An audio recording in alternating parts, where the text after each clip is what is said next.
A nie tak dávno sa poslala s vášimi zdravotnými problémami, zápal obličiek a trombóza, ale na pódiu si povedala brutálnu show. Je teda už všetko v poriadku?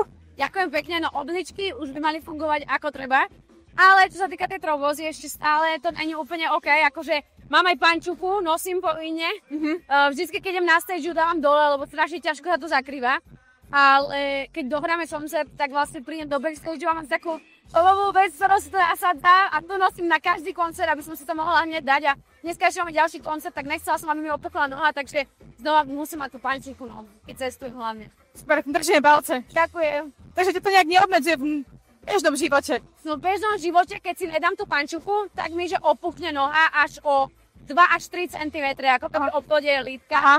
Takže musím ju nosiť, no to je také obmedzujúce hlavne teraz v lete, vieš. Áno, že jasné. Je teplo a ja proste chodím v dlhých gatiach, pretože smiešne to vyzerá, keď na jednej nohe mám pančuchu a na tej druhej nie, tak... A mnohých ľudí, keď niečo také postretí, tak možno, že aj prehodnotia svoj život a celkovo. Tebe sa nič také nestalo? Prehodnotia, akože povedal som si, že asi som si nastavila akože veľmi drsné tempo, ale ja som ten typ človeka, vieš, že ja keď máš oheň a vodu, tak ja som ten oheň a potrebujem vodu, ktorá by ma hasila a tam mi chýba. Ale tak vlastne je to na niečo dobré.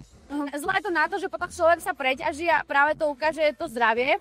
Ale inak zase idem tempo, takže čo ti poviem, klamala by som ťa, keď poviem, že áno, skľutnila som sa a zvolnila som v tomto tempe, vôbec nie. Sme v najväčších prípravách na môj najväčší koncert na štadióne, ktorý bude v septembri. Dnes dojdete, keď chcete. Dojdeme.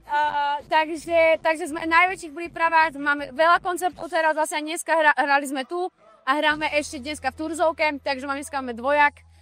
Takže nezvolnila som, ale ja som takto spokojná, nie je najlepšie takto.